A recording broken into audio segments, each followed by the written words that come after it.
Hey there, Prometheus fans, this is Wesatron. Today we're going to be taking a look at NECA's Prometheus David 8 action figure.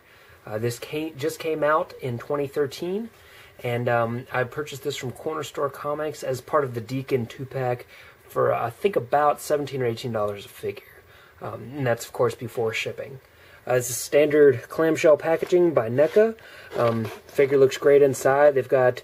I think this is very similar, if not the exact same style packaging as the Engineers came in before, but you can see in the background there's a bunch of the Engineers piled up, a bunch of hieroglyphics, Prometheus at the top. At the bottom we've got our credits with Randy Falk, Alex Henke, and Jason Fraley for sculpt, fabrication, Brad Haskins, Anthony Minicino, I guess, I don't know, Minicino, that works. Paint, John Wardell and Jeffrey Trapp. Apparently they're doing a lot of stuff for NECA right now, but that's pretty interesting. And of course, I love that, the Wayland Corp symbol there at the bottom. And then on the back, a little bit of a bio for David. Pull up just a little bit if anyone wants to read that.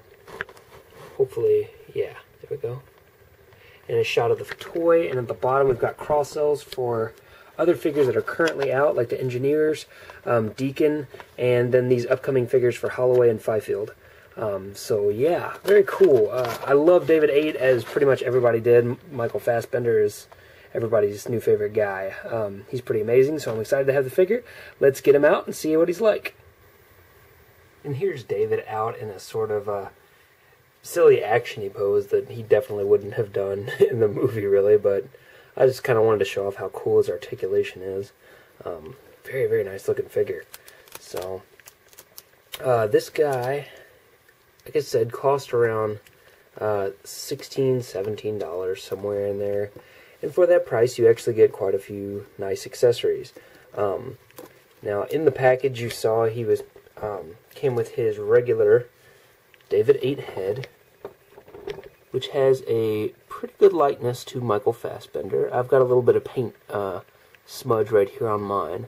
And overall, I think it looks a pretty good deal like him, especially, I mean, you look from the side, like right in there. Looks a lot like him. Dead on, it's a little off, and part of that may just be the paint, because the protos do look really good. The paint on the back looks really good. For some reason, this one to me kind of looked like he's a little surprised or something, but overall, very nice sculpt, very well done. They use a simple, like, peg in-head system as opposed to a ball. There's a ball at the base, but very nice.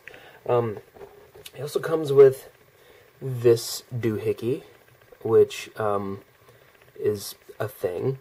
I don't remember what it exactly did in the movie, but it's well sculpted and painted, so neat.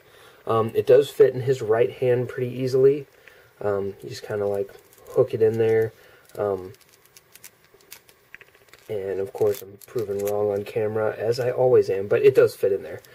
His left hand appears to be kind of closed up, so you may be able to cut that. And this may just be that it's painted shut on mine, but I haven't really messed with it a whole lot. But in addition to the head that it comes with and that, you also get the helmet piece, which is very nice. It's a one solid piece of plastic. And inside they have like a brass interior. You can see there's a lot of painted detail work. Very, very cool. They actually sculpted the inside of this piece here, you can see in there. Very, very nice. Very cool. I really like the way that they did that. Everything is painted and looks great. Just very cool. And it's a nice, really clear plastic. Like, it's not like, you know, super cloudy or anything. My only beef with this one is that mine's a little defective. You see it's got like, I don't know, like somebody maybe pulled it too early from the mold. You can see how it's kind of like grody right there. And that doesn't scrape off or anything. It's not just like excess glue. So that's a bit of a bummer, but I'll get over it. And his second head, which I think actually looks even more like Michael Fassbender, is outstanding. Very, very cool. They did a great job with that. Down to, you know, even having his name on the top with the Wayland Corp sign, which is awesomely tampoed up there. Very nicely done. Nice little paint details there. Great, look at the little circle there on the side. Great kind of a leathery type look. Look how much it looks like Michael Fassbender. That's creepy. Very nicely done. So very much dig this. The suit itself is detailed really nicely. Get a nice close-up here of the symbol there. Tampoed on, so tiny I can hardly even read the writing. Wayland Megacorp is at the bottom there, but top, no idea what that says. Maybe it'll come through better on the zoom, I don't know. The back's got the Wayland Corp symbol tattooed, tampoed there on the back, very cool. Nice washes everywhere to bring out all this great detail. Very, very nice. The camera up here, if you remember, they had cameras on their shoulders, which they could also, I think, move to their head, which I don't think you might be able to do that. I don't know. We'll have to take a look at that in a bit. Yeah, nice cable that goes down to the back to a butt pack, like a battery down here. Very cool. Great job on all the details. I mean, just look at this thing. It looks absolutely outstanding. Just really, really, really nice work. The boots look really awesome, especially. It got kind of like a, almost like a chainmail type of look to them, like they're armored up. Very cool. Bottom's not really detailed, but they do have peg holes, which is nice. Yeah, very, very cool. I really dug the look of the spacesuits in the movie, and I think NECA did a great job capturing those. So this guy, articulation-wise, does have a ball-jointed neck, is at the base of the neck, so you get some great action in there. One thing you'll have to remember is if you are using... Oh, that is going to be awesome. It does come out. Okay, if you are using the helmet on there, that you will want to pose the head before you put the helmet on, because obviously you can't do it afterwards. So you'll kind of have to figure out posing before you start moving things.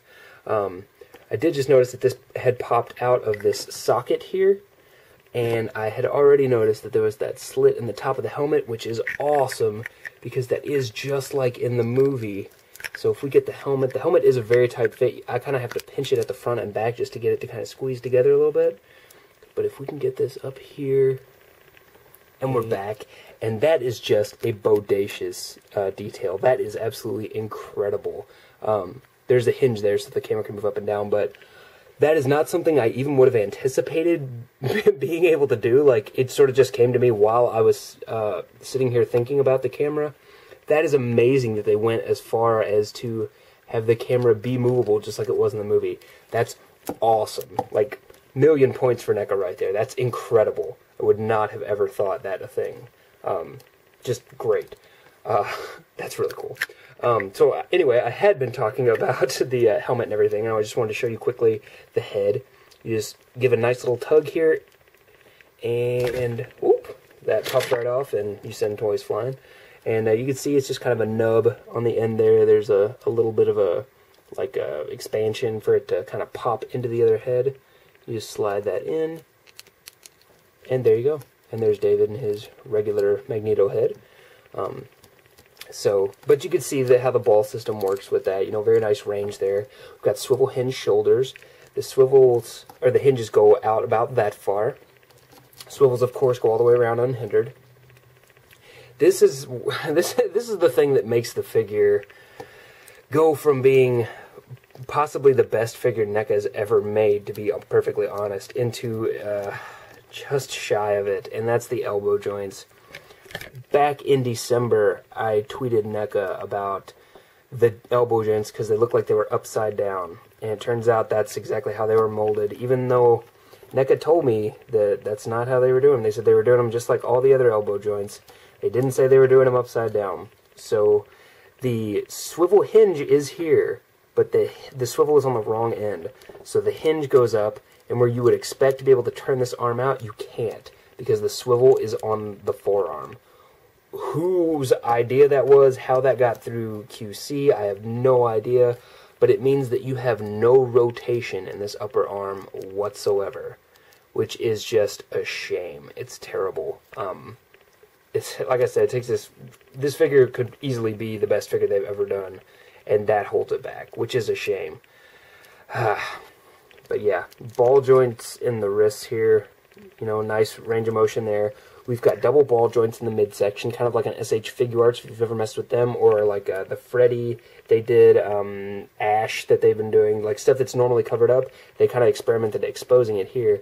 So we got a ball joint down in the waist section, which has a nice range, and then we have another ball joint in the chest section, that has its own range as well. So like, and it's also done on the Rocky figures now that I think about it. But like, you start bending this guy, you got a lot of great range, side to side, forward, very far, I mean, with his legs still straight up, back, very far.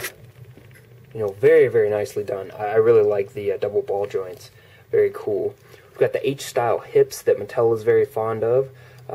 So they go forward about that far, pretty nice. There's nothing to hinder them going back except for like pretty high up, so they'll go back quite a ways as well. And then hinge outwards. The plastic here on the leg piece is really soft, like rubbery type plastic, so when you start pushing it out, it just folds up against the body, so very nice. We've got a swivel right here at the top of the thigh. So, and because this is, you know, an overlay, it just slides right over that joint. Very cool. Double hinges in the knees. Very nice range on these. First point gets about 90 degrees on its own. And the second point will bring it way back here. So excellent, excellent range on the double joint there. Very nicely done.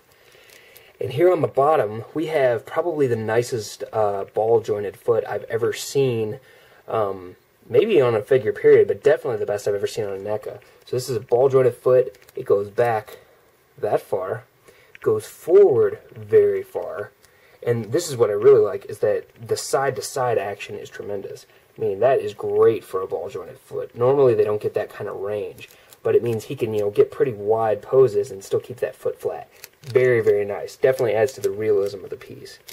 The articulation on this guy, it's just so good that it makes the absence of swivels in the biceps or in the elbows just absurd by comparison. It's like you could almost forgive it if the rest of the figure wasn't so good, but they went to such lengths to make this such a great figure, and they screwed up on that very small detail that like just adds so much to a figure. I mean, like, you can't put his arms behind his back, for instance.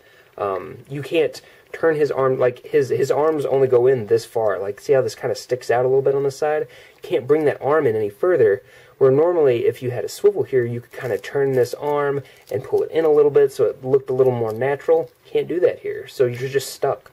Yeah, huge letdown there. It's gonna, like I said, take this figure from being a perfect action figure to a very nice action figure. Still, great toy. Great lightness. I especially like the pilot mask head, if you want to call it that, but I mean, that one just looks perfect. You know, nice stuff. The camera has got to be the coolest thing I've noticed on this figure, and I really like this figure, so that being the thing that stands out is pretty amazing. About $16, $17. At some places you'll probably find it for up to $20. I wouldn't guess more than $20 at most places, but I'm sure there'll be some places that try to charge $25 if they can get it. Just be strong, stand back, you know. Now, as far as the scale, he is in a 7-inch scale. We'll just throw in an engineer here, just so you get the idea of how massive, or how in scale he is compared to the massive engineer. Very, very cool. They actually look really good together. Like, that aesthetic works really well together. So, yeah, 16, 17 bucks. Excellent, excellent buy. Highly recommended to Prometheus fans.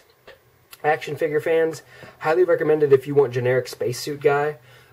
He's got a couple different looks that you can play with. If you just want weird androids hanging around, hey, this is your guy right here. There's no Bishop, so settle for David 8. Very cool character, very cool action figure. Definitely pick it up. If you have any questions or comments, put them in the box below. I'd be glad to answer them. And if you haven't subscribed, you know, if you like the review, go ahead. I'll be doing a lot more NECA reviews in the future and a lot more different types of toys reviews. I just really like all kinds of different things. So thanks for stopping by. I appreciate it, and I will talk to you later. Bye.